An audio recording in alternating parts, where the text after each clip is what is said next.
now I think we come to the segment where it's open to the floor for people who have reflections, who have questions. I think it's very rare for us in Singapore to have space to be vulnerable and to reflect on this very big and very brutal violent thing and how it actually affects us as people.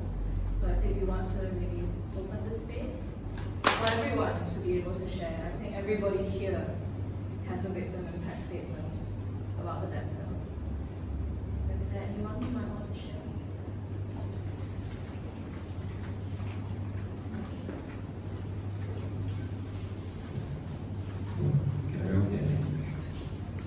That's good. I just came back to Singapore after 15 years, and I still got harassed for past convictions and stuff. Yeah, just to start, we're talking about the death penalty, and see how I speak my English now. We're from poor families. I moved up. I'm in Australia now, but after years of struggle with my inner self, and who I really am, blah blah blah. But I guess to start, the death penalty is not an ultimatum. I think anyone who's we know everyone, I said, I'm not gonna touch on I've been in and out of the system for years, since young. All my friends, I've lost countless friends here to overdose or suicide. I've lost many friends in Australia as well for wrongful, I don't know how they use it, drugs and stuff. So people are talking about harm reduction and stuff, but I guess we're not really yet here. I think going towards the abolishment of death penalty, we're talking about maybe the brothers who will know, it all starts with when you first go in or get affiliated with you don't just sell drugs, bro. You in the area. You live in a certain area. All your friends pull down, sniffing glue, doing this, doing that. You come from a family where maybe your father's bankrupt or not at home, and it's domestic violence, sexual abuse, all these things, but all covered under the vice of religion or anything, so no one sees what happens inside. So when you start out, you're just hanging out under the block, and then you start getting introduced to all this stuff. Just depends on the area where you live again. Back in the days, I guess, I'm 40 now, so it started way back. And I always had food in the kitchen. I wasn't super poor. I always had food in the kitchen, but I just had no one at home. I just wanted to belong. So it started joining gangs and shit. It's just a fun thing, who doesn't want to join gangs? You hanging out with the boys under that you're not affiliated, you have to join. So it's just something but you have to be turning against self-drugs. And it doesn't just, so the symptoms of when it goes to the death penalty, it all starts with slow. You peddle cigarettes, you do this kind of stuff, you go Geylang, all this. I don't want to name other places, sorry, but it starts with all those smaller sentences, and then it comes to possession consumption first. It's so easy to get caught in Singapore. If you're a brown kid, you have gang-related tattoos, you walk down the street, the cops have every right to check everything in you.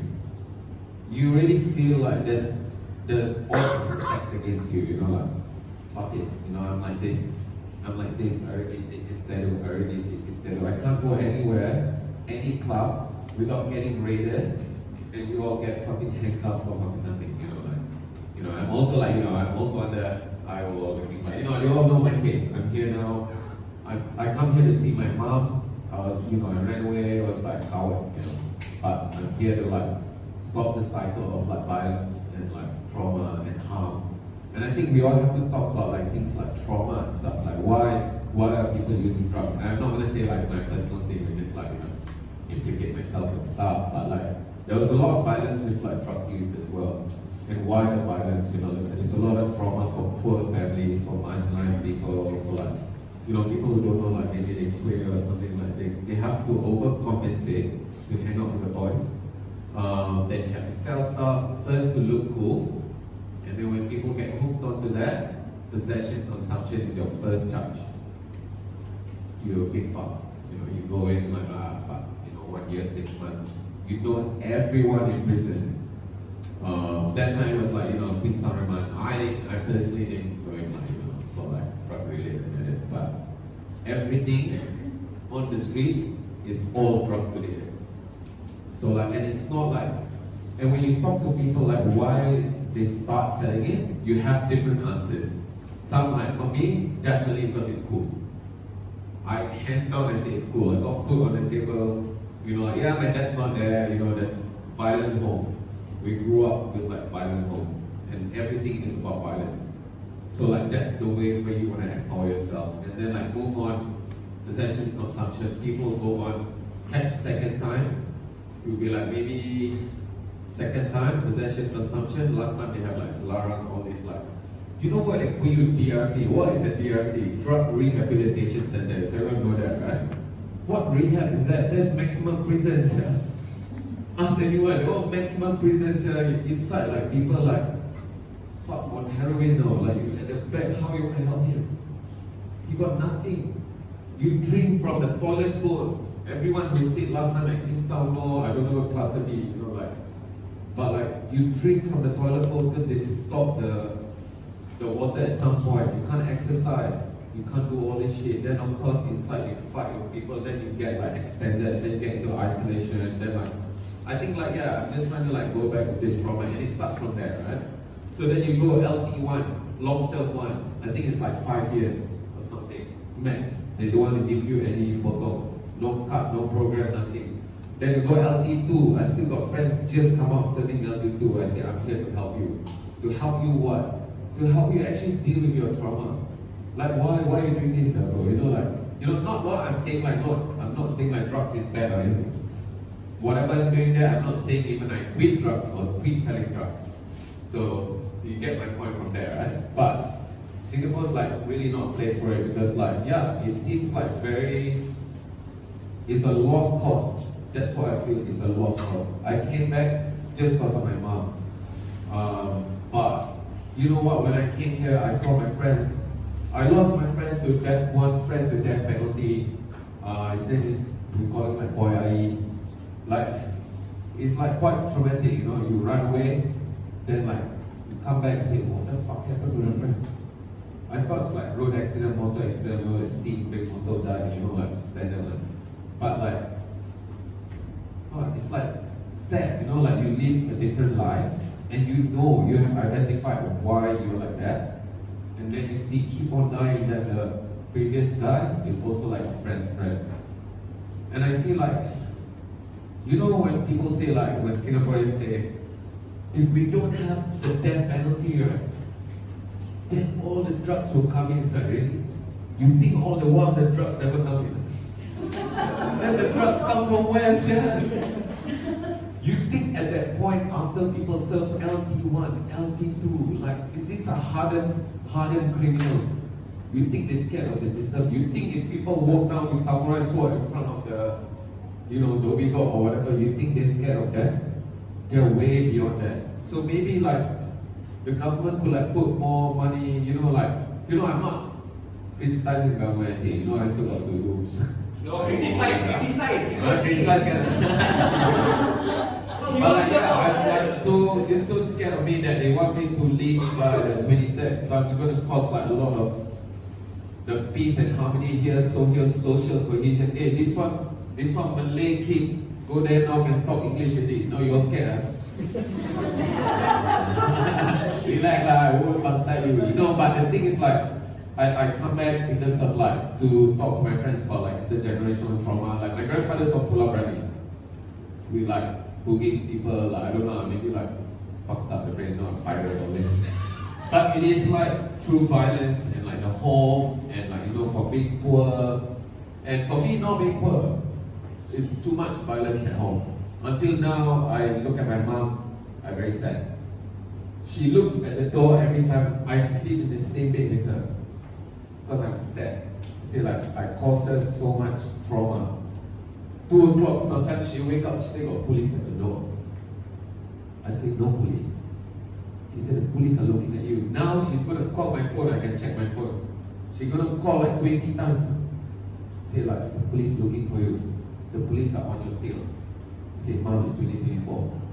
Like I already, they know the cases, they know everything, it's fine. I know what I'm doing, like doing this kind of thing. It's like for people, for like Singaporeans, for like all races, all colors. It doesn't only affect like Malay people, it doesn't only affect Tamil people. Yes, disproportionately in jail. In jail, if you cannot speak Malay, you fucked up, you done. What you want to get extra thing, how you want to get extra magazine, how you want to get a nice sabun, no, you cannot. So like that already explains like what sort of people are in jail. But now moving towards like the time I see like, yeah, a lot of other friends have got involved in that, and like the last friend that's now, I don't want to say like, just come out from LT2, he's not late. Like to be honest, he's not gonna change, man. He's not gonna change. How many years already LT2? How many years I know him? So I come back 20 years, he's still, I'm not gonna say still doing drugs, but I see in his eyes that it's very hard for him to change. So like I think like as a society, like the friend said, like it's good for us to talk about this at home and have like maybe like outreach like programs for like people like I think talk more about trauma. It's just the trauma, like it's just like yeah, the drug is the problem that brought the person to the prison. But why in the first place? There's no drugs. I have friends who are like into alcohol, it's also violent. Alcohol is also a drug, but it's legal. We have people killing people because of alcohol. Actually, a lot of gang fights is because of alcohol. When people take ecstasy, they're all happy. Everyone. Not saying I say you can check my ring, I don't care anything. But that's the thing. Like, what is this? What is this madness? Like you can take someone's life and everything. After 15 years, I come back and say I'm not scared of anything. They stop me at the airport. Everything. I say it's okay. Check everything. I'm here to see my mom. They hold my baggage. They return it the next day. They come to my house, check. I say, what you find inside? Only one Palestine flag. I say that's not related to drugs, so it's okay. I don't know why that flag there, but that's the thing. I think like we all need to like take care of like the neighbors. Like last time when we lived in communities, neighbors know each other. Here's the thing. I don't want to say where I live. We know whose neighbor's selling what. And that's the road to evolution. That's what I'm trying to push in Australia, where people don't even know their neighbors. So it was a big shame to call the police for any issues. So we all had roles, like there's like domestic violence, I gotta wake up at 2 a.m. and then mom wake up, you know what to do? It's like, Kima, this guy, I have to pull him out, like, fuck, Sarah, why do you do like that? But we cannot call the cops because we know they're gonna take your children, they're gonna take the men in your family, they're gonna take them and put them in prison. There is no turning back from that. And until now, there's still no change for the law, but we see a lot of like good lawyers and everything, and like brave people standing up. And you see all the Malay, they scared. So I come back and they say, I don't want to talk about this. I don't want to like show my face, everything. You know why? Maybe they're still doing something, like whatever. But like, there's not a lot of people talking about it. And I think like to have spaces, even spaces out of TJC or whatever, like different groups or spaces.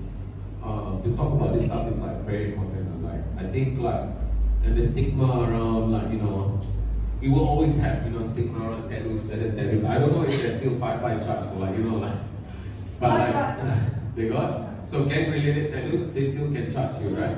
So what are this sort of shit? Tattoos and art, man. I mean, like, of course, when I did it, it wasn't art, it was gang shit. But like, you can just ask the person, you cannot just take him from the street and say, hey, you got this one, or it's your photo, and everything. Okay, then how? Then how? I did it like how many years ago? So those are the kind of things, and I think like it's great to see like a lot of like Singaporeans come out and like support their friends. All my friends don't want to do this thing. They're live content squad, all live content squad. Like the brother said, when you walk in, so my experience is I got isolation because I'm violent and whack the fucker. Fucking whack him. Then I think the judge, they will charge me. So they put me in isolation. It's on the death row. Like people, they know, they don't need to charge. They know this Malay guy from different guy, but he was like praying. I always talk to him. Then he knows more than the ustad. I tell you what, seriously. Fully tattooed, but he teach me everything. Inside there, I don't know anything. But I was talking to ants and everything. This one very common. You go explanation, you talk to them, and you like, no, fuck, already, cannot go, yeah, but this one last time, Queenstown, right? Not Queenstown no more, but I think it's still the same. Like DRC, if you don't want to rehab people, don't call DRC. Just say maximum prison only, easy, don't bluff the world. I talked to people in Australia, right? Then they were like, oh, you have like drug rehab. I said, what rehab? People drink from toilet bowls, rehab. Like there have to be more, but like, it doesn't, we can't like, I understand, we can't like super push the government like that, but like, I guess like starting with groups around like kids when they grow up and trauma and everything. I see a lot of like hectic kids when they're really still chopping people in the streets. I think the violence needs to stop. Thanks for listening.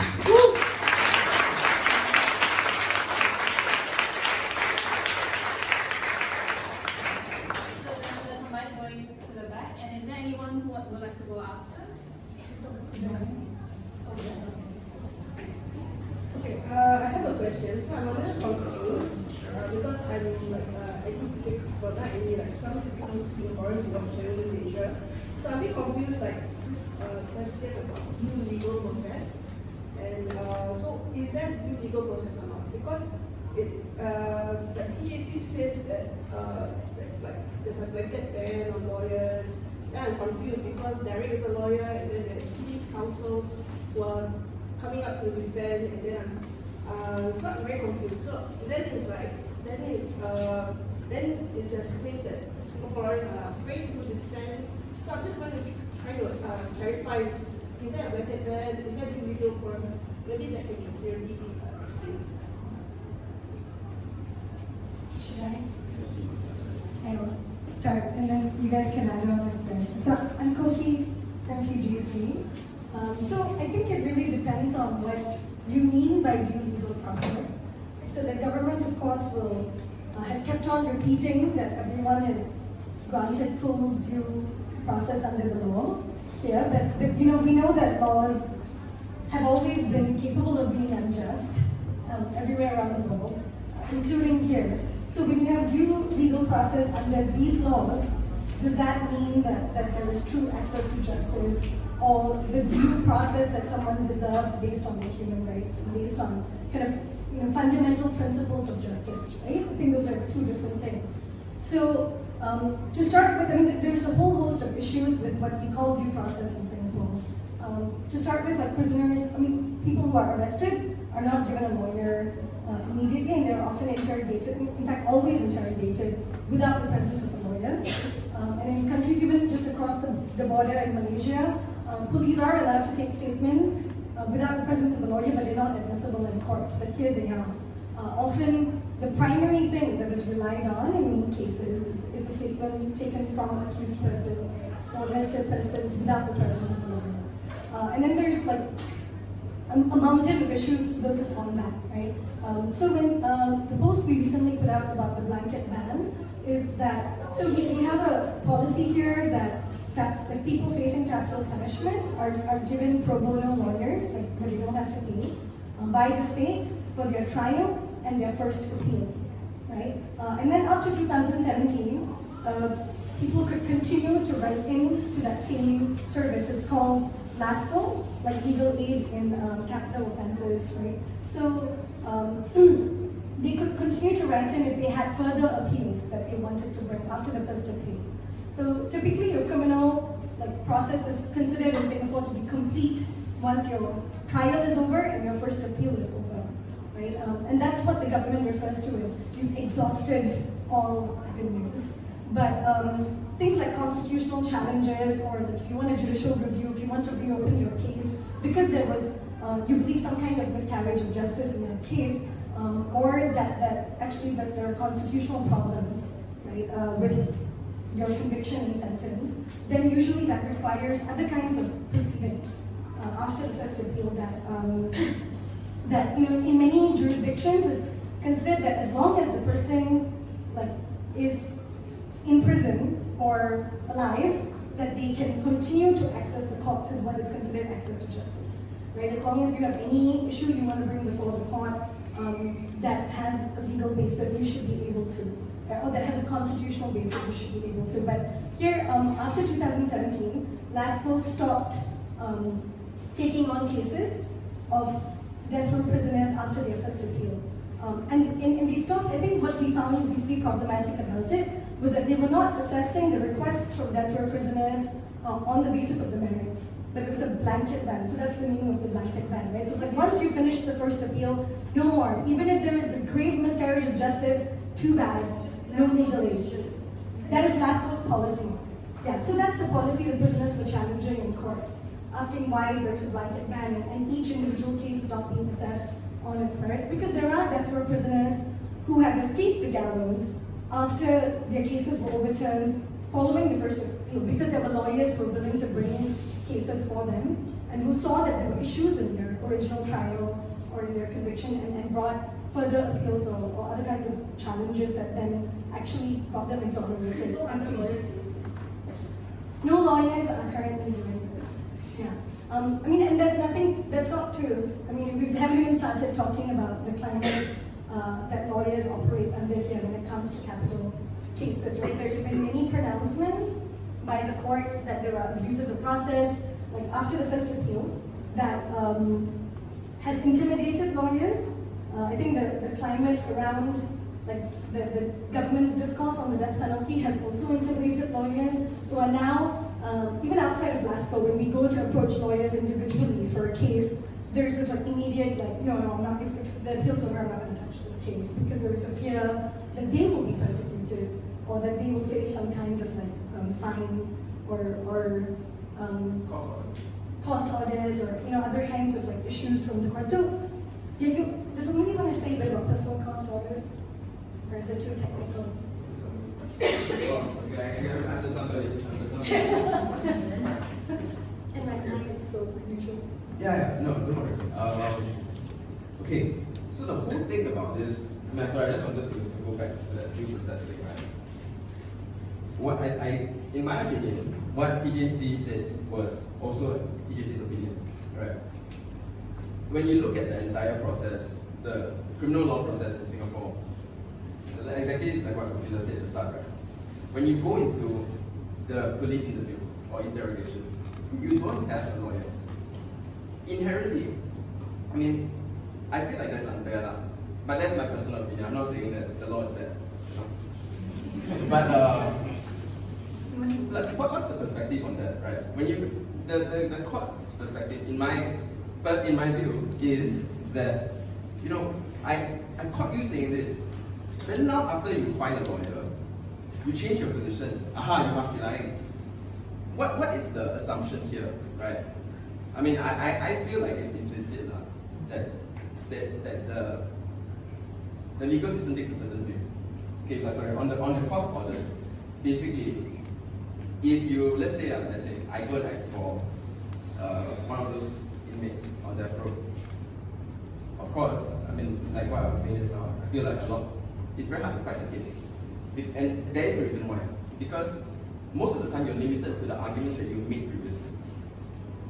But this so-called judicial review process, right, it starts off with either you have new evidence or new information pertaining to your case that may lead to a finding of a gross miscarriage of justice. Okay, but let's say, right, you didn't raise this argument in your trial or in your appeal, but you have found some evidence nonetheless. You raise it to the court. There's a high chance, right, they will say that you can't raise this now. This is an abuse of process because it's not in line with your previous argument. But of course, there are a lot of reasons as to why they didn't raise this before now.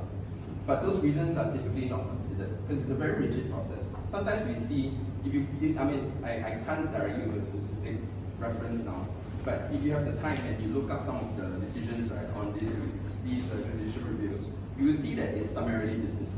Meaning, they didn't even go to court. The person on death row didn't go to court. The judge sat in the room and he wrote it out. I mean, maybe he sat in the courtroom, but yeah, do you feel like that's due process? It's a matter of, what do you think? Okay, so now this whole thing about abuse of process, right? If a lawyer is representing this person, and the court finds it to be an abuse of process, there is a chance, whether high or low, that they might be given a court order, means the lawyer themselves has to pay money to the court for abusing the process, for raising useless arguments. Okay, sorry. Thank you, Derek. I think the other issue with due process is also like what Sweden raised, where there are multiple presumptions in the drug laws here, which shift the burden to the accused person to rebut this presumption. And if you fail to rebut the presumption on what's called a balance of probabilities, that means you have to show that there is a more than 50% chance that you didn't do this, that the burden is on you to show that, right? So the law presumes that if you're caught with a certain amount and the prosecution has proved that it was in your possession, that it was for the purposes of trafficking. And you have to prove that it wasn't for trafficking. And that's really, really difficult to do as a lay person, often as a poor person, as a person with limited literacy. It's really, there's a mountain of challenges that the person will face in having to prove. And often, one of the defenses used is consumption, and there's no scientific basis for the court to determine whether someone can consume that much. And poor people often make decisions about how much to purchase substance for themselves in a way that I think a lot of middle class people can't wrap their minds around. Because it's like when you have the money, you buy as much as you can and store it, right? Because multiple transactions means more risk, more exposure, and also like while you have the money, if you're highly dependent on the substance, you might just buy it in bulk. But the court doesn't take into consideration these kinds of rationales, and they just make pronouncements based on, it doesn't seem realistic that someone would consume that much. But like on what scientific basis, right? Like if I asked, like if we tried to put a test to like, how much chocolate would a chocoholic consume in a week? Can anybody determine that? Even those of us who might identify as chocoholics would have such a wide range of consumption patterns and behaviors that there is no scientific way to determine. And yet, constantly these are determinations made in court when the state says high sending someone to the others, right? So these are the things we mean when we say that there are issues with due process. Hope that.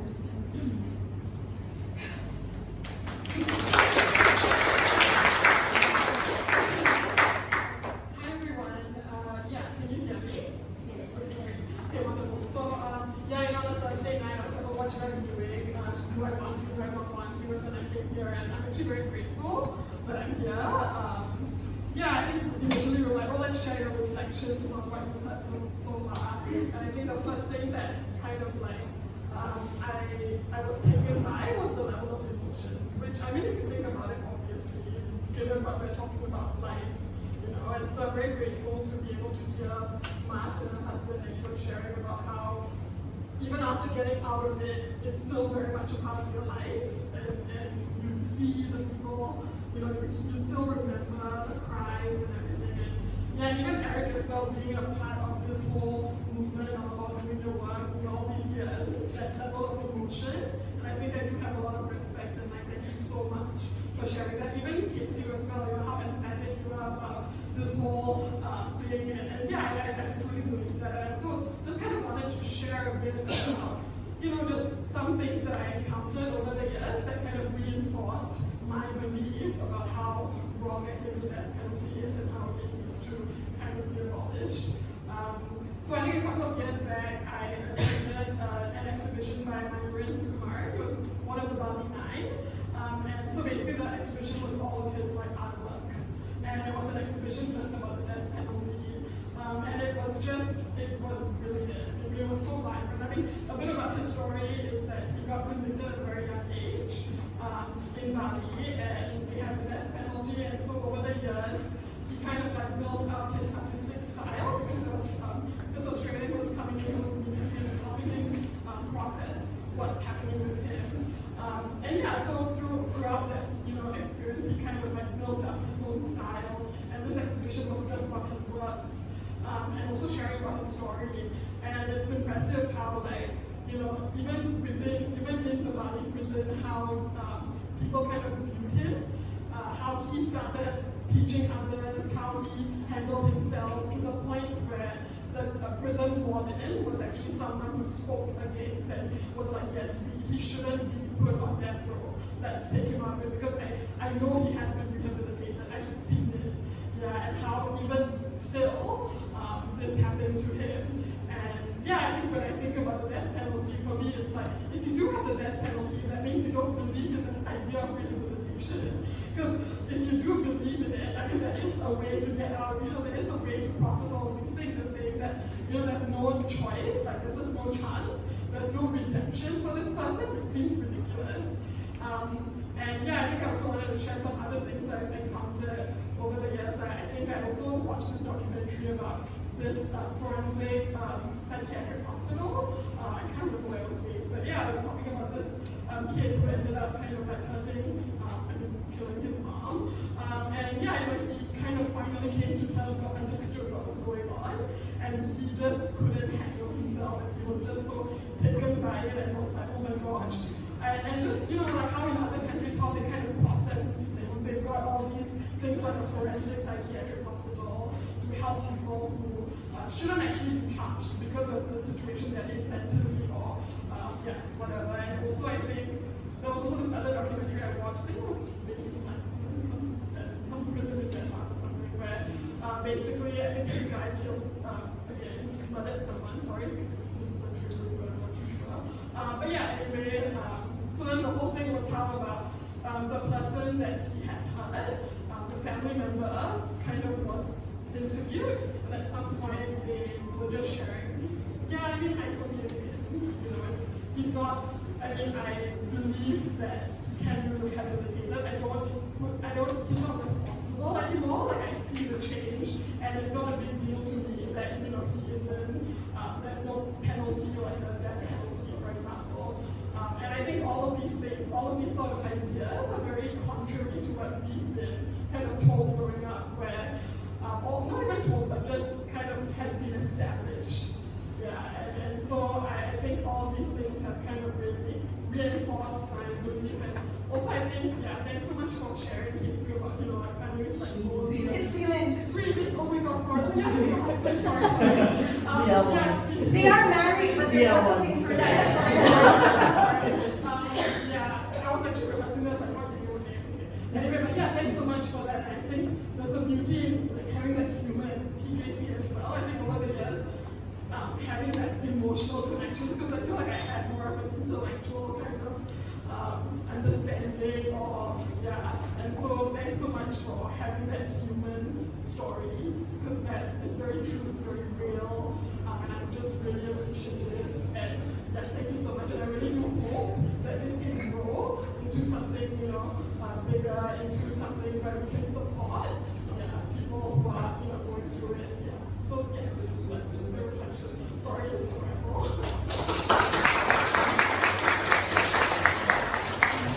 So before we go to the next person, I think what you said about rehabilitation and the death penalty just kind of triggered a memory of an experience that I would like to share that I think also shows like basically how screwed up the death penalty is anywhere, right? So not just in Singapore. So last year I was in Taiwan and I was brought on a tour with a bunch of other abolitionists from around the region for a tour of the Taichung detention center. So in Taiwan it's different from Singapore in that death row prisoners are kept in detention centers and not prison. Because of this logic that your sentence is not a prison sentence, your sentence is death sentence. So you will stay in the detention center until you are killed. And it was just a really surreal experience because in the detention center it's not as strict and regimented, right? Because apart from the death row prison, everyone else hasn't even gone to trial yet.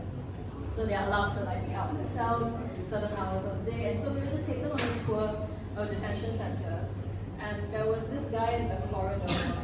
And as we were walking through the detention center, we saw all these very beautiful Chinese paintings, like huge Chinese paintings of like tiger on the mountain, cranes, bamboo, all the very traditional, very beautiful Chinese paintings. And there was just this guy in the corridor who was doing it with his teacher. And as we were passing by, the prison officer who was bringing us on the tour was like, he's a death row prisoner. And he's just doing his Chinese painting, and they're like, he's so good at it, we decorated the whole detention center with his art. And he was just there. And he was like really shy, and everyone was coming around like gawping at his art and telling him that it was really good. And just like really shy, unassuming guy who's just like, oh my god, suddenly there's a tour and I'm like saying hello to all these people, and then we just moved on, right?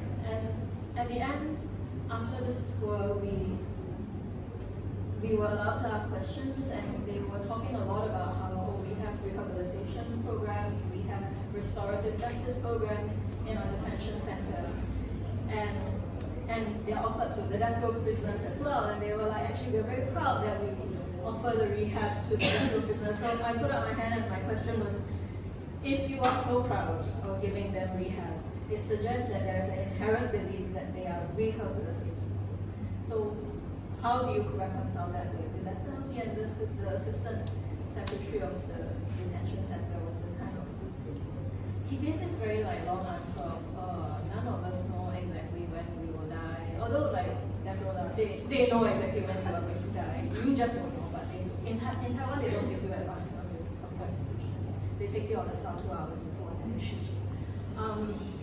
So he was going, the officer was going on this like, they don't know they don't know when they're going to die, but like while they are alive, we hope to do what we can for them, and maybe it will help them next time. And I was like, next time is what? Next time is reincarnation, or like, but he didn't have an answer for that, right?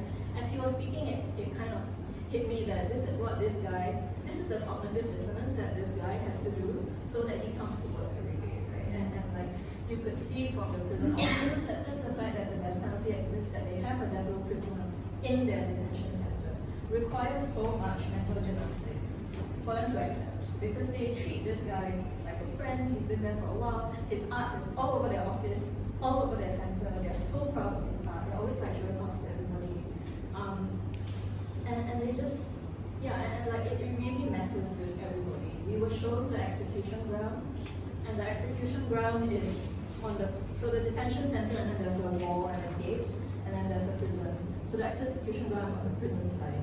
So when the warden who was showing us, brought us to the execution ground, he stopped at the gate and he said, this gate is hard to open because it has rusted. Because the only time we use this gate is when we execute somebody. Otherwise, there's no reason to go between the detention center and the prison in this way.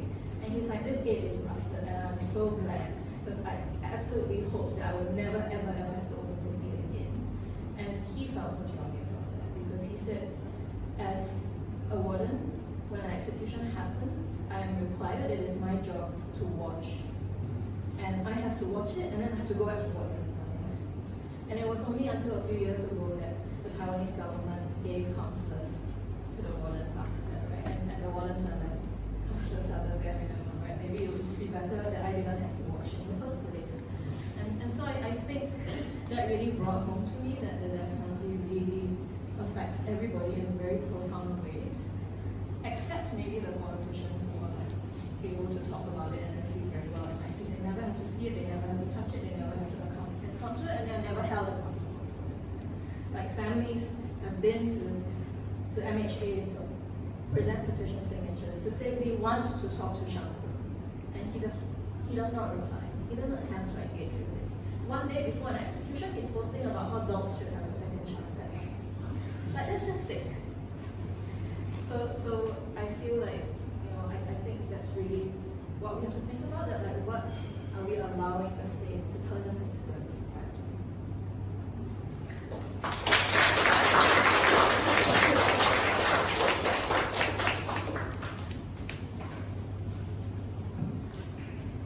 Anyone else wants to share or ask a question? I have another thing.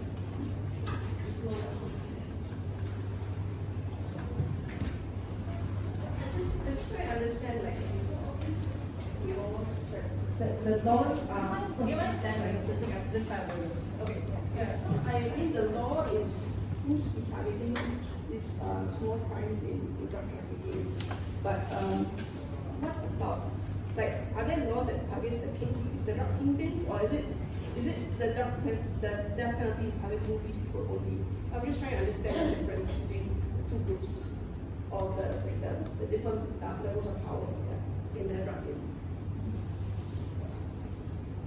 I think if you read the law, they claim that the law is not meant amended the Mississippi Act 2012 and 2013. They said we do not intend to target mules and couriers, we want to target the bigger time guys.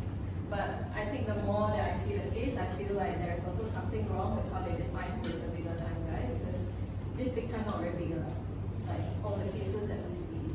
And I think there is a lot of complexity over the drug trade. The drug trade as a global illicit drug trade is huge, huge business. And actually, I think a lot of policy experts will agree that it's not one country is able to do it. And in fact, when countries criminalize, they actually weaken the transnational ability to provide harm reduction, to keep people safe, right? Because the more one country criminalizes, it's very hard to do like transnational sort of regulation. And so like it all kind of breaks down. I don't understand what you mean by transnational. Maybe I can add on or clarify something. So actually, like there's a lot of very good literature that explains how criminalization actually makes the drug business a lot more profitable, right, and a lot more unsafe. So it's both very unsafe for the people who are taking drugs because there's no safe supply. So you know, like how when we want some like medication, or even like if you want to get a pack of cigarettes or alcohol or something, you can see the percentage of like what's in it. You get all the warnings, the labels. You have rules like they can't be sold to people below a certain age. You don't get any of that when something is criminalized and only sold on the black market. Then there's unsafe supply, right? And that leads to a lot of overdose deaths and those kinds of issues. But on the other hand, the people at the top of these syndicates of the drug business, the people you're asking about whether they get caught, they make a lot of profit from criminalization because it makes the market a lot more lucrative. Because when something is criminalized, then the demand goes up, supply is reduced, then it actually makes it a lot more profitable, right? And it doesn't, and there's a lot of research that shows that there's not been a dent in the amount of drugs on the market through like so many decades of prohibition. Yeah, and in fact, all it does is that traffickers try to pack products into like smaller and smaller packages and make them more and more potent, which actually so that it's like safer to transport them, and that makes it more unsafe for the person who's using it at the end of the day. But I'd say I think it's just like any other business. I think the easiest way to understand the drug business is to think of it like any other business. And then you think about like who are the people who are like selling you the products at Walmart or any other like multinational corporation. It's not the CEO, right? Who's like standing at the counter and selling it or going from door to door hawking it. They make all the money, but they're not the ones on the ground vulnerable to policing and vulnerable to being caught. So it's not as if there are different laws for like people at the top and people at the bottom. It's just a law on drug trafficking, but it's about who can get policed, right? And who's vulnerable, who's out in the open, and who policing can target. Right? And actually, just a few years ago, Shanmugam was asked this question in an interview, and he said, "Well, if I want to just catch the kingpins, then I might as well throw my drug policy out the window."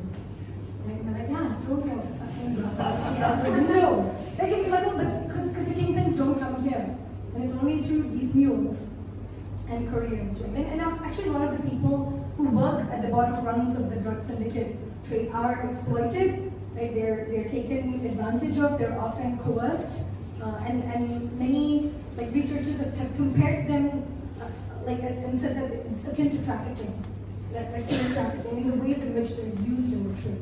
And these are the people who are most vulnerable to getting caught and then being labeled traffickers and being sentenced to death. Yeah, and they also try to draw this false dichotomy between people who use drugs and people who trade in drugs. Right? But a lot of the people who go on to trade in drugs are people who are dependent on drugs and need money to continue to access drugs and have no other way to secure it. So they're often told that, okay, if you help to sell this amount, then we'll give you your drugs. Right? And they're hooked. And there's no other help for them. There's no rehab. There's no harm reduction services. So what do they do? Yeah, I think just to add on to what I was saying about the transnational thing, so like obviously the drugs are not produced, grown, or manufactured in Singapore, right? So they come from other countries as well. And so that's why we also have to think about it as much more complex as like where do the drugs come from? And if we actually say that we want to keep people safe and we want to, address the issue of like illegal drug trade or unsafe substances, then we have to think about a lot of different things, right? So for example, there's a lot of studies that show that, for instance, in a country like Myanmar, when there's war and conflict, drug production goes up because ethnic armed groups and even the Myanmar military themselves use drug trade as a way to raise money to buy weapons to then continue bombing each other, right? So like every time there's conflict in Myanmar, drug trade goes up. And then where do they go? They go to Thailand and then they come down to Southeast Asia, right? So that also means that, they're not things in vacuum. So actually, if Singaporeans care about, the drugs and harmful substances and want to keep people safe, we should also be caring about conflict in Myanmar. We should also be showing solidarity to people who are being violently oppressed. We should be, as Singaporeans, pressuring our government as Singapore to exert more pressure in ASEAN to do something about conflict in Myanmar and other countries, right? So that's where the complexity is. Yeah, I mean, there's so much complexity actually if you get into the drug trade and how drug manufacturing, growing, production, and all of that works around the world. And it's all really like simplified to like drugs are bad, kill the people who sell them. And it's like there's so many decades of prohibition has not really done it. It's cost so many lives. It's cost so many lives of people who are growers, who get targeted by military, cocaine. The herb that it's grown from is coca leaves, are indigenous herbs in countries like Colombia and a lot of like South America, and they're actually used like coffee or tea, like when it's in the coca leaf form, and then that's just taken and then like processed and then like made into cocaine by syndicates. But a lot of the criminalization in South America is focused on like the growers and actually like spraying their fields and like destroying crops, and they're actually like already extremely poor farmers who get targeted. And then a lot of the research and analysis shows that it doesn't again make a dent in the profits that the syndicates make, because then they just force the growers to sell it to them at lower and lower rates so that they can keep their profit. So there's just no evidence that prohibition and this kind of like cruel, harsh punishments for drugs is making any difference anywhere in the world. It's just costing more lives of people who use, of people who are caught in the drug trade at different levels.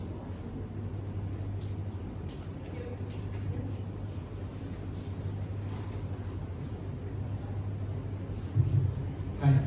I think I really agree with the general sentiment of today's dialogue. That I don't think we can abolish the death penalty in the courts, right? I think we have to abolish it in the court of public opinion. And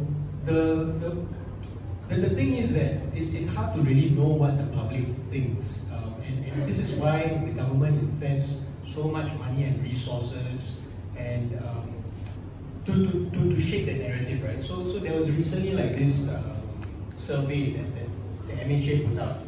They own self do that survey and they expect you to trust that it's neutral. Do you guys believe in it? No. Like if I put out a survey on like how many people like me, and I go down and I don't know, I get my best friends and I ask you guys, hey, go and ask whether they like me or not. Most people are going to say they like me, right? So and there's some very interesting anecdotes that I don't know whether you guys have seen. I think TJC shared some of these accounts. They shared that one person shared their account of getting interviewed, and the guy was like, he was sharing that the interviewer was in disbelief that he was against, that he just didn't agree with the death penalty. And he was like, how are you sure? Really? It reminds me of another thing also. When you vote in the general elections, how many have not voted in general election? Okay, 19 years old, that's why. Soon. Okay. You'll get your chance soon. But basically, right, the process you think is very clean, it's very free and fair, but actually not completely. When you go there and you vote, right, if the PAP has a polling agent, if the person who's managing the whole polling station doesn't do anything, right, there's nothing stopping the PAP agent to go to like an AMA over there and be like, hey, vote like that. That's when opposition had started having their own polling agents to also counter that and to be like, hey, you cannot do like that. So there's something here we need to understand. We cannot trust authority so easily. Okay, and when an authority puts out a survey like that, come on man, like it's total bullshit. And in fact, there's actually another survey that came out around that time. It was a survey by this. Actually, it's quite a pro-government agency. It's called Black Dot, different from Black Box. Okay, Black Dot actually put out this. They are like this research consultancy or whatever. And then they put out this survey and they show that okay, generally yes, most people in Singapore, like maybe like 60 or 60% or something like that, are in favor of death penalty. But there's a very interesting statistic that they also put. Only 49% support the death penalty for drug trafficking. Interesting, right? This was, I think it was sometime after Nagendran's execution. Sometime after that, right? And if you look at, I think 2018, there was a paper done by, I know Prema Mati was one of the authors, some other people also did. 2018, they showed that actually there was 88% support for 88% support for death penalty for drug trafficking, right? So you see almost like 50% did. You know, that's I think we should give a round of applause to TJC and all the abolitionists here who've been, fighting this fight. And the people on death row, and the families on death row who have very bravely, been vulnerable and this is it. It's stories, accounts, not statistics, not. I mean, to some extent, to some of us, I'm sure it appeals, right? Facts, figures, and all that. But ultimately, it's about stories and humanizing these people. And guess what? Even that also they don't want to let us do so easily, right? Because they know that's where the power is, right? So there's another thing I want to complain about. On my damn phone, okay, my social media apps, I really want to report this issue, okay? There's this play happening. There's this white box, okay, and then there's like these black letters, and then it's correction order, and all that. I'm just seeing it more and more and more. You guys know what I'm talking about? POFMA, yeah, POFMA, POFMA. God knows what it stands for, but to me, it sounds like an F word, okay? And it is an F word to democracy. It is an F word to all of us, okay? And it is directly related to this fight, okay? POFMA, because TJC got POFMA very recently. 3 POFMAs already, is it? Koki got POFMA also, right? And soon, I don't know, I think I'll get POFMA also. Right? I think soon all of us will get POFMA, and I hope we all get POFMA, because then we will wake up and realize POFMA is not just an activist issue or a democracy issue. No, it's a stain. It's a stain on just, this is evidence of what a bully can do. Okay, and let me just explain a little bit more about why the POFMA orders of TGC are so effed up. Okay, they are, okay, correction order, Shanmugam likes to say, hey, don't worry, okay, you get to still keep the post, okay, but you just need to add our version of the facts, okay, over there.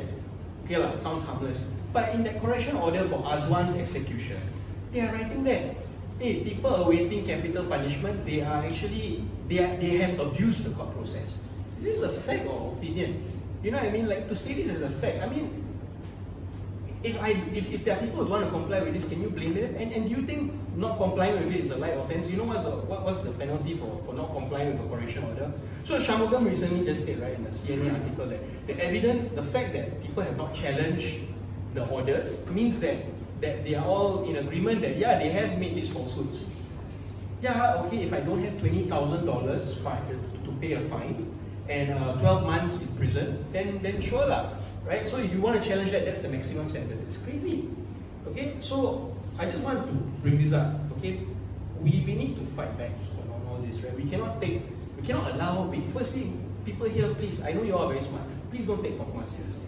Okay? Secondly, I know you all are very good communicators also. Don't make your friends take POFMA seriously. Don't make your family members take POFMA seriously. Anytime you have a chance to talk to them, tell them POFMA sucks. POFMA is stupid. Okay, if you listen to POFMA, it's like you're listening to what some of these bench of heroes and all that. You know, they're just talking nonsense, right? And Shanmugam is using this as a tool to silence these stories, to stop this from happening, because he doesn't want to abolish death penalty. But I think we all do, right? Do we want to abolish death penalty or not? Yeah. So then let's fight back. Okay, thank you.